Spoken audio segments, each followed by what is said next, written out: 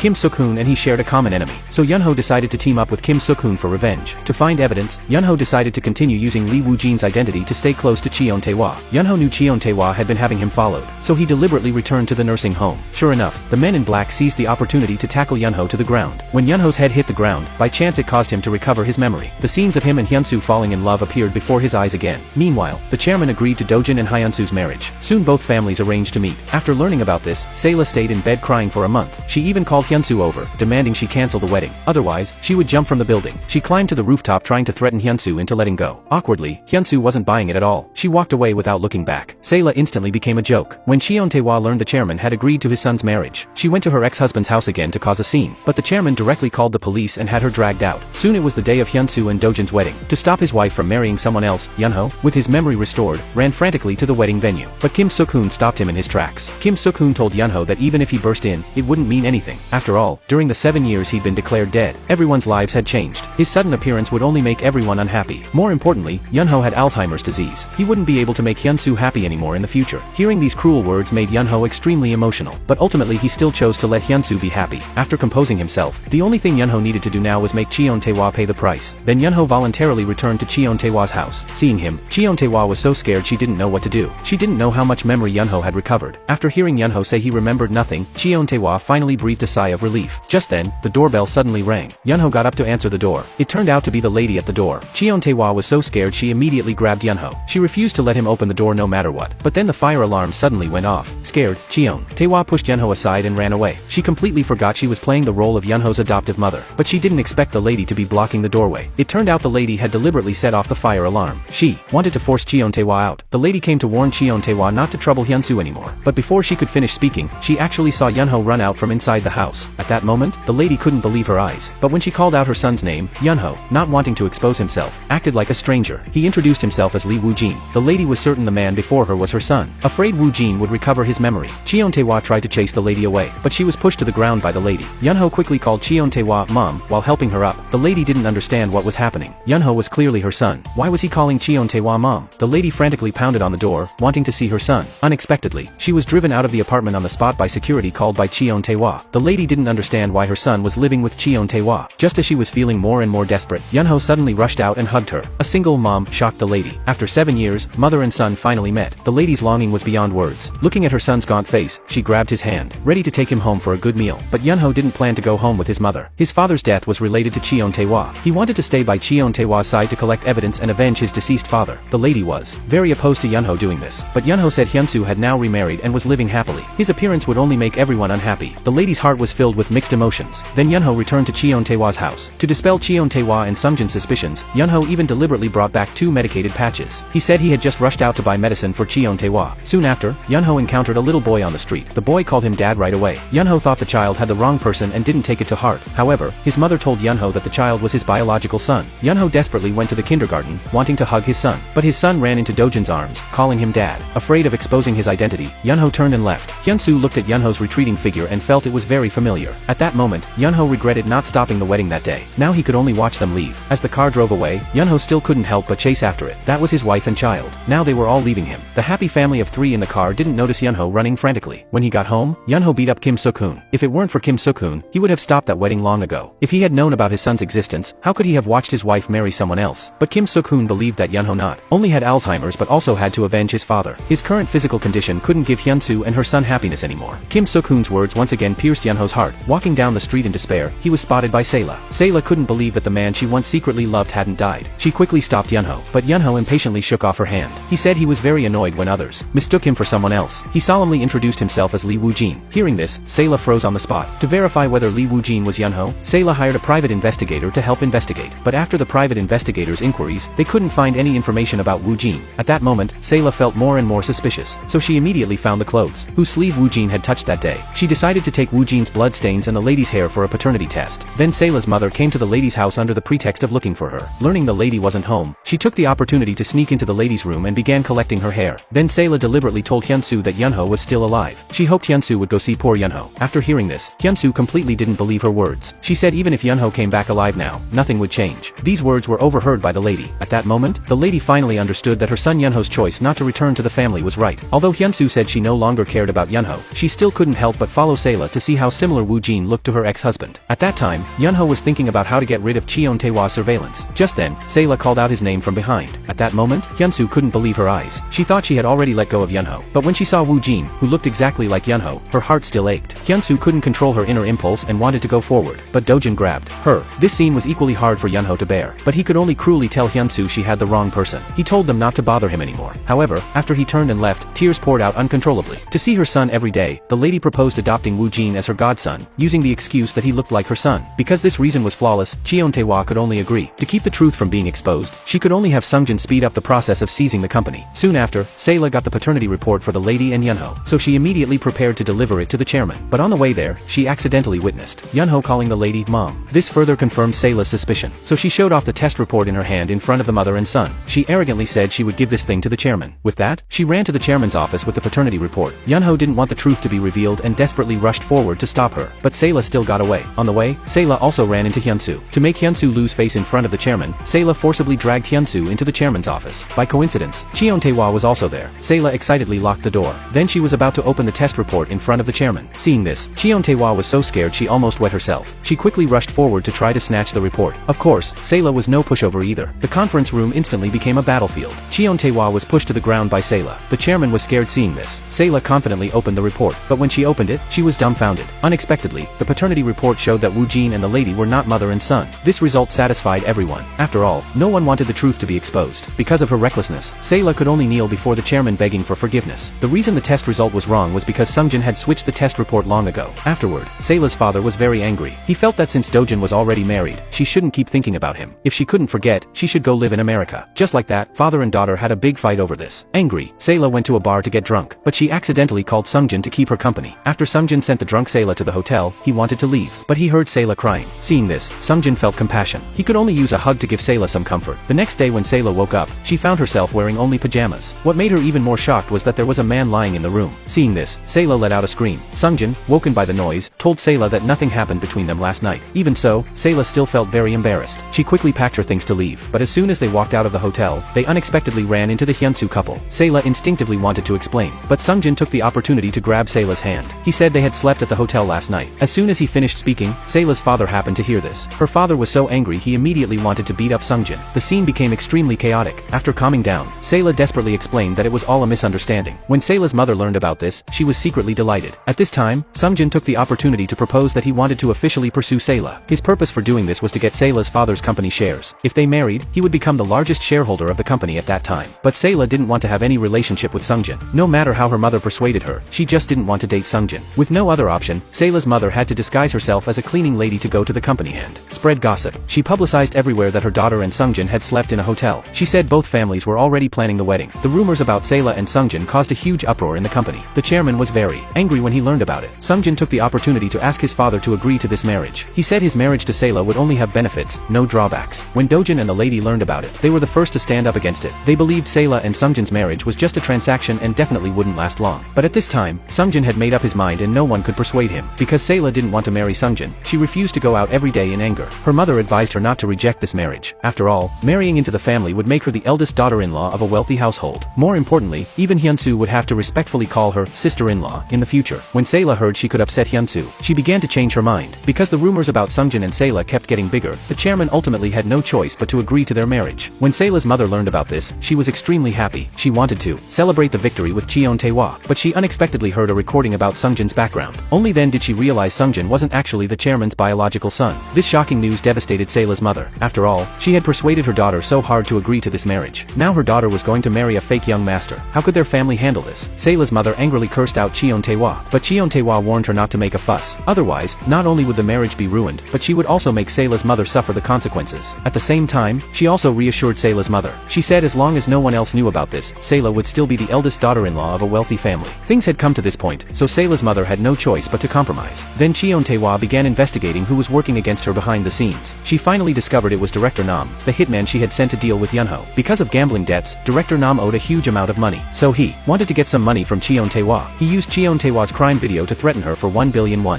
Where could Cheon Tae-hwa get so much money? She could only give him half first. But the cunning Director Nam only gave half the evidence. That was the video of Sungjin's background. The other criminal evidence was still in Director Nam's hands. At the same time, Yunho also discovered that Director Nam was the man who had bumped into him when they boarded the boat. This meant the boat accident they encountered was also related to Director Nam. Cheon Tae-hwa's subordinates found Director Nam first. Realizing the danger, Director Nam ran away. But he was saved by Kim Suk-hoon. Kim Suk-hoon revealed his identity. He was the son of Cheon Tae-hwa's boyfriend. Kim Suk-hoon only wanted to get the evidence, but for Director Nam, of course he would give it to whoever paid more. Kim Suk-hoon took out Yunho's photo. Director Nam recognized at a glance that this was the victim of the boat accident he had engineered. His expression instantly became tense. Kim Suk-hoon threatened that if he didn't cooperate, he would expose the boat accident. To confirm with his own eyes that Yunho was still alive, Director Nam found Yunho. Yunho also pretended not to know him. Hearing he was Cheon Tae-hwa's friend, he brought him home. As soon as Cheon Tae-hwa saw Director Nam, she broke out in a cold sweat. Director Nam took the opportunity to remind Cheon Tae-hwa to prepare the money quickly. Seeing Cheon Tae-hwa so nervous, Yunho reminded her that this Director Nam was a bit strange. After hearing this, Cheon Tae-hwa was very surprised. She had never mentioned Director Nam's name. Nervously, she immediately rushed into Yunho's room to question him. But Yunho said Director Nam had introduced himself. Cheon Tae-hwa suddenly felt awkward. After making an excuse to send Yunho away, she began looking through Yunho's call records, but she didn't know the password. Then Yunho suddenly appeared behind her. Cheon Tae-hwa was nearly scared to death. She hurriedly explained she couldn't find her phone and wanted to call it to try. Yunho immediately dialed her number, but the phone ringtone came from Cheon Tae-hwa's pocket. Yunho knew Cheon Tae-hwa had begun to suspect him, but he still played dumb with her. On the other side, since the chairman agreed to Sungjin and Sayla's marriage, Sungjin would occasionally go to Sayla's house to please her parents. Unexpectedly, while drinking with his future father-in-law that day, he accidentally learned that Sayla's father had long ago cashed out and squandered all his company shares. Their family had no company shares at all now. When Cheon Tae-hwa learned about this, she immediately found Sayla's mother and flew into a rage. After all, Sungjin wanted to marry Sayla because of her father's shares. Now they discovered their family had no value at all. After hearing this, Sayla's mother was also full of anger. She accused Sungjin of being just a fake young master. She threatened that if Cheon Tae-hwa continued to disrespect her, she would go tell the chairman that Sungjin wasn't his biological son. But she never expected the chairman was standing right behind them. Learning the truth, the chairman fainted on the spot. After being sent to the hospital and resuscitated, there was no life-threatening danger. He just remained unconscious for a while. Because the chairman fainted and was hospitalized, Sungjin took the opportunity to become the company's acting director. However, on his first day in office, news that he was a fake son spread throughout the company. This made Sungjin very anxious. Soon the chairman regained consciousness. Afraid the chairman would learn about his background, Sungjin hurriedly rushed to the hospital. But as soon as he entered the room, he saw his father whispering something in his brother's ear. At that moment, Sungjin felt extremely guilty. Actually, Dojin hadn't heard the truth about the fainting from his father. The chairman only told Dojin not to blame his brother Sungjin. But the chairman's words immediately made Dojin realize the fainting must be related to his brother. Soon after, when Dojin was helping Hyunsoo organize Yunho's belongings, he accidentally saw that Yunho had once entered the group's design competition 7 years ago. Seeing the familiar villa, he realized the design Sungjin had plagiarized was actually Yunho's. So he suspected the reason his father fainted was because of Sungjin's plagiarism. Dojin also knew about this back then but chose to help his brother cover it up. At this moment, Dojin regretted it deeply. He decided to reveal everything. Sungjin had worked so hard to get to where he was today. Unwilling to let everything he had obtained be ruined, he even knelt down to apologize to Dojin and tried to stop him. But Dojin wasn't the same person he was 7 years ago. Dojin explained everything to Yunho's family. This surprised everyone. Hyunsoo also began to resent him. This made Dojin feel even more guilty. Dojin originally planned to announce his brother's plagiarism early in the morning, but Sungjin beat him to it. Sungjin took the initiative to hold a press conference. Dojin thought he was admitting his mistakes, but Sungjin was making excuses for himself in every word. He pushed all the blame onto the person in charge back then. This appearance made Yunho very angry. So the next second, news about Sungjin's background appeared on the screen. To prove the news was reliable, they even included a recording. At that moment, everyone was stunned. Cheon Tae-hwa was so scared she didn't care about her image and hurriedly knocked over the camera. This guilty behavior was also broadcast live throughout the venue. However, when people came to question her, Cheon Tae-hwa insisted the recording was fake. She said this was the lady slandering her. Her reasonable arguments successfully shifted the focus. In this way, the heat of the plagiarism dropped sharply. Instead, the secret of Sungjin's background topped the trending searches. Facing the chairman, Cheon Tae-hwa firmly insisted that Sungjin was the chairman's biological son. She vowed to handle this matter properly. The chairman just looked at Sungjin with heartache. After all, he had raised his son for 30 years. He no longer cared about blood relations. To get rid of Director Nam, Sungjin decided to make a deal with him. This was also Yunho's good opportunity to catch them all in one net. After Sungjin got the evidence USB drive, he didn't even look at it before throwing it into the river. Director Nam immediately realized Sungjin hadn't come today to eliminate evidence. He came to eliminate him. Yunho couldn't sit and wait any longer. He hurriedly rushed over to stop them. He pretended to run into them by chance and greeted Sungjin. Director Nam took the opportunity to escape. When Sungjin tried to chase after him, Yunho stopped him. His subordinates broke free from Yunho to chase after him. Sungjin angrily questioned why Yunho was there. At that time, Kim Suk-hoon's voice came from behind. They lied that they came here to talk business. When Yunho Yunho asked Sungjin in return. Sungjin didn't know how to explain. Director Nam was also enraged by Sungjin and his group's behavior. He decided to cooperate with Yunho and the others to take down Cheon Tae-hwa. On the other side, when Hyunsoo was crossing the street, she was almost hit by a car. Fortunately, Yunho pulled her away in time, preventing an accident. This moment made Hyunsoo feel somewhat dazed. She smelled an incredibly familiar body odor. That was a scent unique only to her ex-husband. She stared at the face before her that was both strange and familiar, standing there frozen. Yunho's heart was also very unsettled after urgently calling out Hyunsoo's name. To avoid exposing his identity, Yunho quickly made an excuse and hurried away. This accident made Hyunsoo begin to suspect that Woo Jin was her husband Yunho, so she went to the police station to verify Woo Jin's identity. However, she discovered that the real Woo Jin didn't look like Yunho at all. This was enough to prove that Yunho was impersonating Woo Jin's identity. When Hyunsoo confronted the lady with the photo, the lady didn't know how to explain this matter. Just as the lady was in a difficult position, Yunho also appeared at the restaurant. It turned out Hyunsoo, to figure out Yunho's identity, had deliberately called both mother and son over. The moment their eyes met again, Hyunsoo could no longer suppress her longing for Yunho in her heart. Without hesitation, she hugged Yunho. Hyunsoo firmly believed the Yunho before her was her husband who had died 7 years ago. Although Yunho was extremely moved, he cruelly pushed away Hyunsoo's embrace. He said Hyunsoo had the wrong person and turned to leave. Hyunsoo followed closely behind, asking Yunho why he wouldn't admit his identity. Why, when he had clearly come back, didn't he come find her? At that moment, Yunho stopped pretending. He questioned Hyunsoo, who would be happy if he came back. He had already been declared dead 7 years ago. Now everyone was living happily. Who still remembered him? Even if he came back alive now, their former marriage had already ended. So Yunho begged Hyunsoo to treat him as a dead person from now on. Forgetting him was the best choice. With that, he left without looking back. Afterward, Hyunsoo also began to blame herself. Shouldn't she have married Dojin back then? Just as Hyunsoo was wavering between Yunho and Dojin, she accidentally learned that Cheon Tae-hwa was the mastermind behind the boat accident that killed her former father-in-law. Before Hyunsoo could recover, Officer Huang also discovered that Cheon Tae-hwa was a hit-and-run driver in a car accident. The man who was killed was Hyunsoo's father. Hyunsoo's mother was a witness to that accident. After learning this, Hyunsoo was devastated. She never expected she had married her enemy's son. What made it even harder for her to accept was that Dojin had known about the car accident not long ago. But Dojin chose to hide it from her. Soon, Hyunsoo's family members all learned about these things. Dojin knew he couldn't make up for the crimes his mother had committed. He could only kneel down and apologize on his mother's behalf. But Hyunsoo's family could no longer accept such a person as their son-in-law. Grandmother was so emotional she drove Dojin away. She was determined to have Hyunsoo divorce Dojin. Because of this, Hyunsoo began to struggle. After all, she truly loved Dojin, and her hatred was also real. At the same time, Yunho and Kim Suk-hoon also began their revenge plan. They leaked the news of Cheon Tae-hwa's hit and run to the media. They also exposed the fact that Sungjin wasn't the chairman's biological son. All the major media instantly exploded. Because of this, Cheon Tae-hwa was surrounded by reporters scrambling for interviews. Because the chairman had been in poor health, the group prepared to have the lady serve as acting chairman. To help Sungjin seize the chairman position at the group, Cheon Tae-hwa deliberately told the lady that Yunho had Alzheimer's disease. After learning this, the lady had difficulty accepting it and fainted on the spot. Yunho stopped pretending and directly called out, "Mom." At that moment, Dojin learned that Woo Jin was actually Yunho. Cheon Tae-hwa also finally realized Yunho had recovered his memory. Learning her ex-husband had a terminal illness, Hyunsoo was heartbroken. She also finally understood why Yunho refused to acknowledge her. News of Cheon Tae-hwa going to the company in style to attend the shareholders meeting soon appeared on TV. Seeing her enemy showing off, grandmother was so angry she jumped up and down. She directly rushed to the shareholders meeting and beat up Cheon Tae-hwa. Because of grandmother's disturbance, the shareholders meeting had to be suspended. Through Hyunsoo's grandmother, the chairman finally learned what bad things Cheon Tae-hwa had done. He never expected this woman to be so vicious. After the meeting resumed, the lady successfully became acting chairman. Sungjin was dismissed from his position by the board members because of the plagiarism incident. Everything Cheon Tae-hwa had worked so hard for was destroyed in an instant. She wanted to vent her anger on the lady, but the police suddenly arrived. They directly arrested Cheon Tae-hwa on murder charges. Yunho also admitted his identity in front of everyone. He made all of Cheon Tae-hwa's crimes over the years public. Just like that, Cheon Tae-hwa was directly arrested by police at the shareholders meeting. After arriving at the detention center, Cheon Tae-hwa, used to being arrogant, remained arrogant. She still bossed around her cellmates. The cellmates immediately beat her up to teach her a lesson. Cheon Tae-hwa was beaten so badly she was hospitalized. Seeing everything had finally ended, Yunho finally returned to his original position. When Hyunsoo's family saw Yunho again, their hearts were filled with mixed emotions. Grandmother felt heartbroken seeing Yunho suffering. She regretted even more letting Hyunsoo marry Dojin, which prevented Yunho from coming home for so long. Standing outside the door, Dojin heard their words and felt very uncomfortable. To this family, he was a sinner. Looking back at past happy moments now seemed so ironic. Hyunsoo finally proposed divorce. Dojin wanted to try to keep her but didn't know in what capacity. At that time, Cheon Tae-hwa had escaped from the prison hospital. Then Dojin received a call from Cheon Tae-hwa. Desperate, Cheon Tae-hwa begged her son for help. Hyunsoo asked who had called. Now Dojin faced a difficult choice. On one side was his wife, on the other his mother. Ultimately he still chose to cover for his mother. Dojin hurried to meet his mother, but she remained stubborn, asking Dojin to help her flee to America. Just as Dojin was about to persuade his mother to turn herself in, the police suddenly arrived. Cheon Tae-hwa thought Dojin had called the police and betrayed her, so without hesitation, she pushed her son down and chose to escape. When Yunho wanted to chase after Cheon Tae-hwa, Dojin held Yunho tightly. After escaping, Cheon Tae-hwa could only end up fighting with street beggars for a place to sleep. When hungry, she could only stare at the street-side steamed bun shop and swallow her saliva. Unable to bear it anymore, she went to a pawn shop. She tore off the diamond from her clothes to exchange for money. The diamond worth 1,000,000 won could only be exchanged for 300,000 won at the pawn shop owner's place. Cheon Tae-hwa could only agree. Right after she left, the owner dialed the reward hotline. The informant reward was 30 million won. At that moment, Cheon Tae-hwa was excitedly taking the money she just got to buy a few steamed buns. But the next second, it was all snatched away by a motorcycle gang. Just as Cheon Tae-hwa was about to chase after them, police sirens suddenly sounded. Scared, Cheon Tae-hwa quickly hid in an alley. Seeing her disheveled self in the mirror, Cheon Tae-hwa cried miserably. At this moment, Cheon Tae-hwa didn't feel she had done anything wrong at all. Instead, she felt all this was thanks to Yunho. Unwilling to give up, she found Sayla to help her prepare escape money. She promised to give all her shares in the group to Sayla. Hearing such benefits, Sayla immediately agreed. Cheon Tae-hwa, focused only on escaping, didn't yet know that her 3 children had been tortured by her to the point of wishing they were dead. Her eldest son Sungjin was kicked out of the house by the chairman for covering for her. Her second son Dojin now faced divorce. Even her youngest daughter Yojin had just learned that her boyfriend Kim Suk-hoon had only approached her for revenge. Unable to accept this cruel truth, Yojin desperately walked into the middle of the road. Just as she was about to be hit, Kim Suk-hoon rushed forward recklessly and pushed Yojin away, but he himself fell in a pool of blood. At that time, Cheon Tae-hwa was still waiting for Sayla to bring money. Little did she know the police had already targeted her. Soon Officer Huang found where Cheon Tae-hwa was staying, but when he opened the door, he discovered only Sayla was in the room. Cheon Tae-hwa had already escaped in advance. With Sungjin's help, Cheon Tae-hwa successfully evaded police pursuit. Sungjin blamed his mother for making their lives a mess. Learning about her children's situations, Cheon Tae-hwa was also heartbroken. To comfort her daughter Yojin, Cheon Tae-hwa took the initiative to arrange a meeting with her to express her guilt. But Cheon Tae-hwa didn't expect her daughter had leaked the information to the police in advance. By the time Cheon Tae-hwa realized it, it was too late. Cheon Tae-hwa was ultimately handed over to the police by her own daughter. Dojin's whole family came to Hyunsu's house to apologize. They hoped to save this marriage. But for Hyunsu, seeing Dojin only reminded her of her deceased father. Even though it pained her, Hyunsu insisted on divorce. Hyunsu's grandmother not only wanted her to divorce but also wanted Yunho to come back and live with this family. Facing her 2 husbands, Hyunsu didn't know what to do. What shocked everyone even more was that Yunho also wanted to come back to live in this house. It turned out he had learned he didn't actually have Alzheimer's disease. It was all a conspiracy plotted by Kim Suk-hoon to get him to join in revenge. Since he wasn't sick, he wanted to reclaim the position that originally belonged to him. Soon,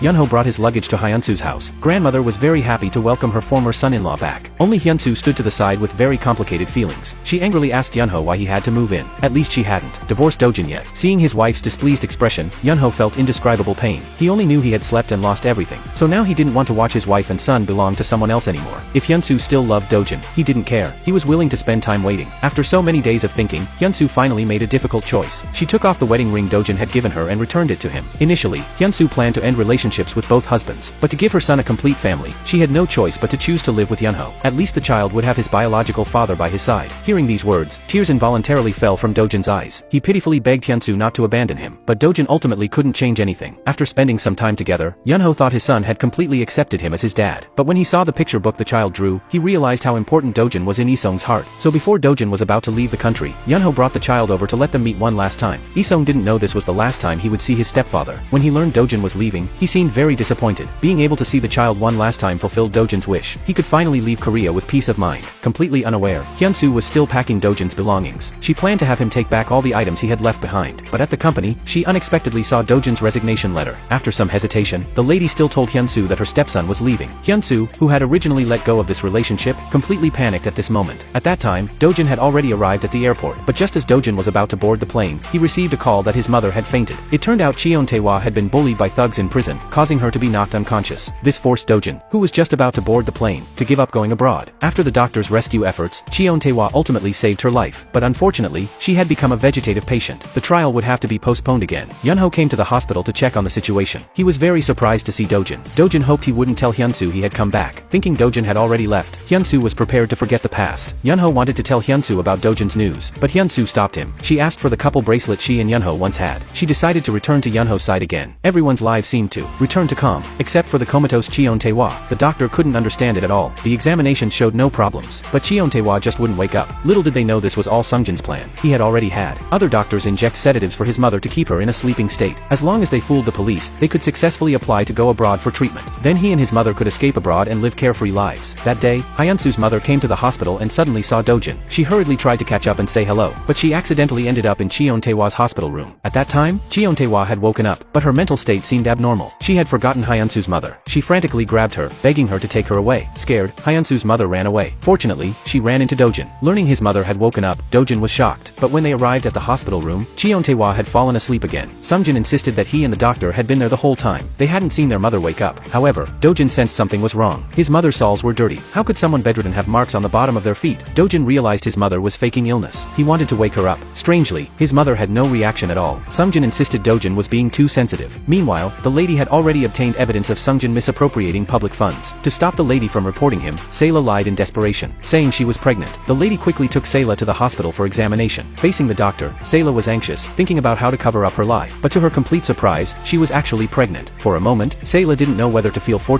or worried. She had already asked Sungjin for a divorce. The lady realized she couldn't keep watching Sungjin make mistakes. After all, he was going to be a father. The lady chose to give him time to sort everything out. She let him turn himself involuntarily. Little did she know Sungjin would waste this last opportunity too. Sungjin secretly came to the lady's office and copied the group's latest technology. He planned to take this new technology abroad to sell for money. After preparing everything, he planned to escape abroad with his mother. But Sayla's pregnancy left him torn. Under Cheon Taewa's instigation, Sungjin decided to abandon his wife and child. Soon it was the day Cheon Taewa applied to go abroad for treatment. Sungjin followed his mother onto the ambulance with great anticipation. This time, mother and son could finally escape abroad to live carefree lives. Little did they know their plan had already been discovered by the police. The vehicle they got into was an ambulance the police had switched out. Cheon Taewa began fantasizing about a beautiful future life. But Sungjin looked gloomy. He began worrying about Sayla and the child. At that time, Sayla called, but Cheon Taewa hung up directly. Sungjin could only choose to give up the past. However, Sungjin suddenly realized they weren't on the way to the airport. When the car door opened, mother and son completely broke down. What appeared before them was actually Yunho's face. The two evildoers were finally caught. When Sayla learned that Sungjin had actually abandoned her to escape alone, she couldn't believe it at all. She questioned how Sungjin could be so heartless. But Sungjin secretly slipped the USB drive into Sayla's hand. Sayla didn't understand what this was. When she opened it, she realized it was the group's confidential documents. She instantly understood Sungjin wanted her to sell the technology for money. Sungjin told Sayla the transaction location. He hoped Sayla could help him one more time. After repeated consideration, Sayla decided to take a risk. However, when Sungjin was anxiously waiting for Sayla to complete the transaction, the lady told him the technology had already been patented. No buyer would dare to buy it. Only then did Sungjin realize he had fallen into a trap, and he had harmed Sayla this time. When Sayla arrived at the buyer's room, the buyer discovered there was a problem with the documents. Thinking he was being played, he angrily was about to teach Sayla a lesson. The next second, police burst through the door. It turned out that for the sake of the baby in her belly, Sayla ultimately decided to redeem herself through meritorious service. When Sungjin met his mother again in prison, both mother and son had already become prisoners. Cheon Taewa felt extremely guilty toward her son. Her son also refused to acknowledge his mother anymore. He couldn't forgive his mother for pushing him into the abyss. But what he couldn't forgive even more was that he had watched his mother commit crimes with his own eyes. Both of them finally received the punishment they deserved. Cheon Taewa thought she had lost her son forever, but she didn't know Sungjin had been writing letters to Yunho all along. He hoped Yunho could forgive his mother. When Cheon Taewa saw the letter her son wrote, she finally came to her senses. Ultimately, Yunho received an apology from Cheon Taewa. Dojin lived in pain outside because of the crimes his mother committed. To reduce his guilt toward Hyunsu, he transferred all his property to Hyunsu's son. This was to atone for his mother's sins. Yunho looked at the couple bracelet he shared with Hyunsu and saw it had a crack. He knew this was like their relationship, it also had cracks. It seemed that keeping Hyunsu tied to his side wouldn't make